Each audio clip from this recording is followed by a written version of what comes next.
नमस्कार दोस्तों, स्वागत है आपका मेरे YouTube चैनल NPS टॉक्स में। दोस्तों, मनुष्य होना देवता होने का प्रथम सोपान है, ये हमारी संस्कृति में कहा जाता है। मैं आज इस वाक्य को जस्ट अपोजिट वे में बोलता हूँ। हर मनुष्य देवता है, बस हमारे कर्मों में थोड़ी कमी रह जाती है, जिसे हम पूरा करने के लिए जिसके सज़ा के तौर पर हमें मनुष्य बनाकर धरती पर भेजा जाता है। ये आज से नहीं, युगों युगों से चलती आ रही कहानी है। आज मैं एक ऐसी ही कहानी आपको सुनाने जा रहा हूँ। चलते हैं उस युग में जिस युग में देवता धरती पे विचरण किया करते थे। उनके पंख होते थे, उनके पुष्पक विमान जैसे कुछ ऐसे टेक्निक्स हुआ करते थे जिससे वो सुदूर तक उड़ता हुआ चले आते थे, चले जाते थे। उनकी ऐसी कुछ शक्ति रही होगी। तो मैं बात उन दिनों की कर रहा हूँ जब गंगा, सरस्वती और लक्ष्मी में विवाद खड़ा हुआ था। श्री हरि के दिल के नज़दीक कौन रहेगा, उनके चरणों में कौन रहेगा, यह विवाद इतना बढ़ गया कि सरस्वती ने लक्ष्मी को श्राप दिया, सरस्वती ने गंगा को श्राप दिया और गंगा ने सरस्वती माँ को श्राप दिया। गंगा ने सरस्वती को कहा, तू धरती पर नदी के रूप में बहेगी, और सरस्वती ने भी वही वाक्य दोहराए, तू भी धरती पे नदी के तौर पे बहेगी। ये श्राप तो सरस्वती को पृथ्वी पर लाने की बात थी। अब चलिए गुरु वशिष्ठ के आश्रम में चलते हैं। गुरु वशिष्ठ के आश्रम में 8 वसु और उनकी पत्नियां विहार करने को आए थे। कामधेनु की बेटी नंदिनी जो गाय थी, वो गुरु वशिष्ठ के आश्रम में थी। मान्यता है कि जो नंदिनी का दूध एक बार पान कर ले, वो बहुत लंबे समय तक युवा रहता था। यह सुनकर जो 8 वसु में से प्रभास थे, उनकी पत्नी बोल उठी, यह गाय तो हमारे पास होना चाहिए। अब सभी आपस में वाद विवाद करने लग गए, ये गाय को यहाँ से ले चलें। प्रभास ने कहा, ठीक है, इसको लेके चलते हैं। कुछ लोगों ने मना भी किया, लेकिन प्रभास की पत्नी ने कहा, जो कमज़ोर होते हैं बहाने वही ढूंढा करते हैं, धर्म उन्हीं को याद आती है, इसीलिए इसको ले चलना चाहिए। जब वो नंदिनी को लेकर चले, इतने में वशिष्ठ को ज्ञात हो गया और वशिष्ठ सामने प्रकट हो गए और उन्होंने ये कहा, आप लोगों की हिम्मत कैसे हुई यहाँ से नंदिनी को ले जाने की। मैं आप सभी वसुओं को, 8 वसुओं को श्राप देता हूँ कि आपने जो ये चोरी वाले कर्म, मनुष्य वाले कर्म किए हैं, आपको धरती पर जाकर मनुष्य बनना पड़ेगा और मनुष्य योनि में जीना पड़ेगा। सभी घबरा गए, सबने पैर पकड़ लिए। फिर उन्होंने उपाय भी बताया, आप लोग जाओ, माँ गंगा ही आपका उद्धार कर सकती है। पर जो प्रभास है सर्वप्रथम उसके मन में ही यह पाप आया था, इसीलिए उसे तो वहाँ लंबी जिंदगी धरती पर गुजारनी ही पड़ेगी और दुख सहन करने ही पड़ेंगे। चलिए सभी वसु चले माँ गंगा के पास। माँ गंगा पहले ही शापित थी धरती पे जाने को। उन्होंने कहा, हे माँ गंगे, हम वसु यही चाहते हैं कि हम आपके कोख से उत्पन्न हो, जल्द से जल्द मानव जीवन से छुटकारा मिल जाए। उन्होंने तथास्तु कहा और हम जानते हैं कि माँ गंगा से शादी राजा शांतनु की हुई थी, जो हस्तिनापुर के राजा थे। राजा शांतनु ने जब राजा शांतनु ने माँ गंगा की दिव्यता को देखा, उनके रूप लावण्य को देखा, वो उन पे मोहित हो गए। प्रस्ताव दे डाला, हे देवी, मैं आपसे शादी करना चाहता हूँ। गंगा ने इनकार कर दिया। जब उन्होंने वजह जाननी चाहिए और बहुत मान मनोबल किया, तब गंगा ने कहा, ठीक है, मैं आपसे शादी एक शर्त पे ही कर सकती हूँ। मैं अपने जीवन में कुछ भी करूँगी, आप टोकिएगा नहीं मुझे, आप मुझे कुछ एक शब्द भी नहीं बोलिएगा। जिस दिन आपका मुंह खुलेगा उस दिन मैं आपके साथ नहीं रहूँगी। इस शर्त पे मैं आपसे शादी कर सकती हूँ। उनके तो मन वचन सब में रच गई थी गंगा। उसके कोई भी भाव, कोई भी प्रस्ताव, सब में हाँ कह के शादी स्वीकार कर लिया। समय आया, उसका प्रथम पुत्र हुआ। माँ गंगा पुत्र होते ही अपने गोद में उठाई और गंगा में जाके बहा दिया। राजा शांतनु को बहुत बड़ा सदमा लगा। उसका मुंह कलेजा को आ गया, लेकिन उसे अपने वचन याद आए और उसने कुछ नहीं कहा। इसी तरह एक नहीं, दो नहीं, तीन नहीं, चार नहीं, सात बच्चों को माँ गंगा अपने गंगा में समाहित कर गई। अब 8वें पुत्र की बारी आई। 8वां पुत्र, उसे भी लेकर वो चली नदी में बहाने को, गंगा नदी में।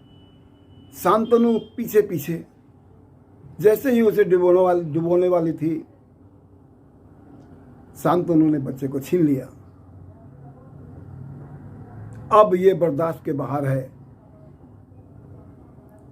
आप इन निर्दोष बालकों का क्या दोष है जो आप इन्हें मार देती हैं?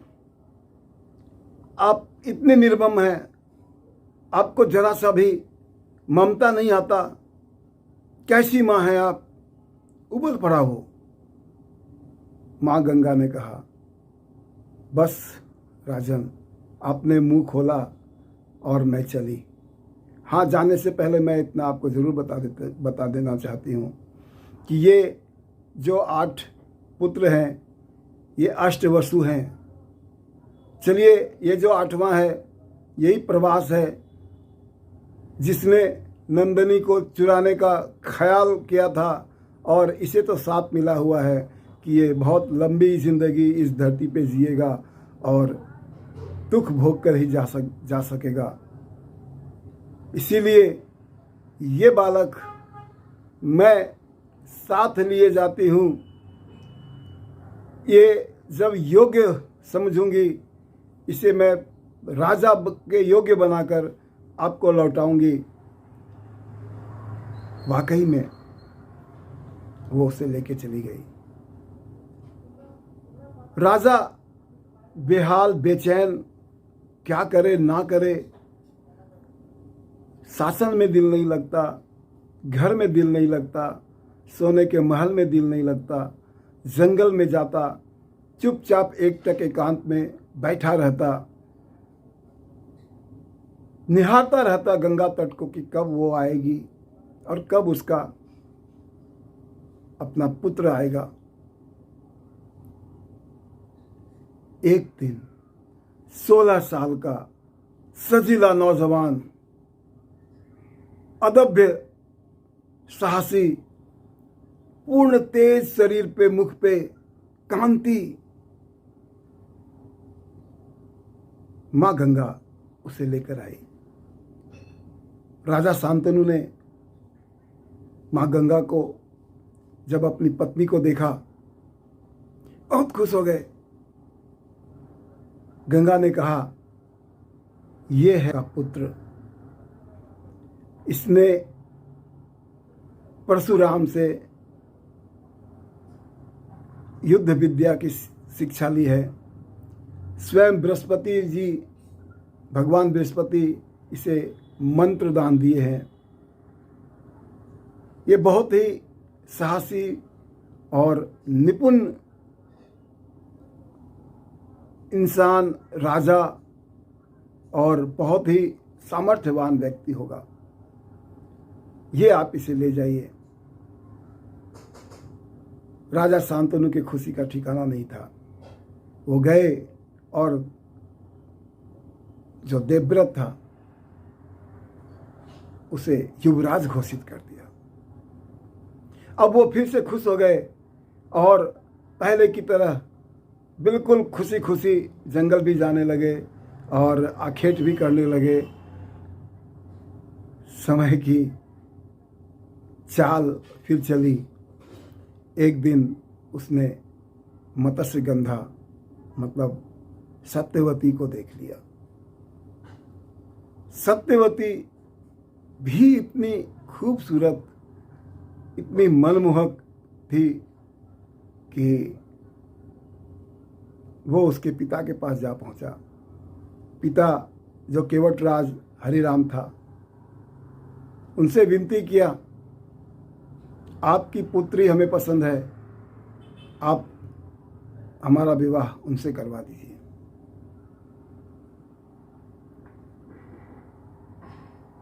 निषाद राज ने इनकार कर दिया।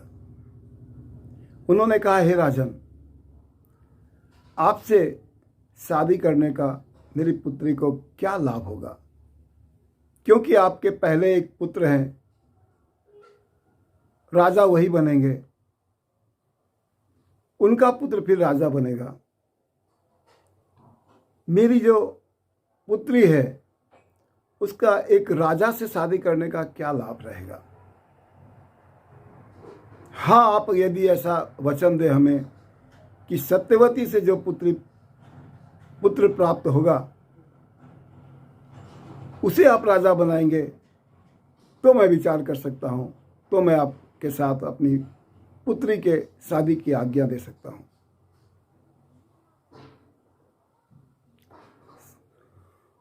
शांतनु चुपचाप वापस महल में चला आया और गहन विषाद में डूब गया।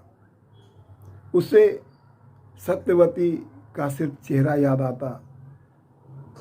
सारी हिम्मत जा चुकी थी। वो अपने पुत्र देवव्रत के खिलाफ सोच भी नहीं सकता था। ऐसा प्रस्ताव अपने पुत्र को वो कैसे दे पाता। घुट घुट कर वो तिल तिल कर कमजोर होने लगा। अचानक से हुए इस बदलाव को देखकर देवव्रत सारी बातें समझने में उससे देर नहीं लगी। उसने पता लगाया आखिर इसका कारण क्या है, और जब उसे ये पता लगा, जा पहुंचा हुआ निषाद राज के पास। निषाद राज के पास जाकर उसने कहा, मेरे पिताश्री को आपकी पुत्री पसंद है, आप उनका विवाह करवा दीजिए। मैं वचन देता हूं कि मैं राजा नहीं बनूंगा। निषाद राज ने क्या कहा, ठीक है देवव्रत, आप राजा नहीं बनोगे, लेकिन क्या गारंटी है कि आपकी संतान सत्यवती के संतान को राजा नहीं बनने दे, क्योंकि आप ज्येष्ठ पुत्र हैं और ज्येष्ठ पुत्र का जो पुत्र होगा वो तो राजगद्दी पे दावा करेगा ही करेगा। ये सुनकर देवव्रत ने अपने मुट्ठी भींचे और उन्होंने कहा, यदि आपकी शंका यही है तो मैं प्रतिज्ञा करता हूं कि मैं आजीवन कंवारा रहूंगा और आजीवन शादी नहीं करूंगा।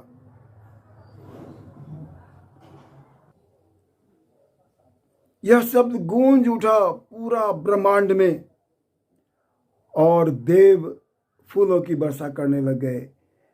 भीष्म भीष्म भीष्म प्रतिज्ञा, भीष्म प्रतिज्ञा। आज तक कोई ऐसा प्रतिज्ञा ना किया और ना आज से बाद कोई करेगा। देवव्रत उसी समय से भीष्म कहलाए। आज मैं ये कहानी देवव्रत से भीष्म बनने तक की यहीं पे समाप्त करता हूँ। कल मैं यहीं से शुरू करूँगा देवव्रत की अधूरी कहानी पूरी करने को। नमस्कार, धन्यवाद।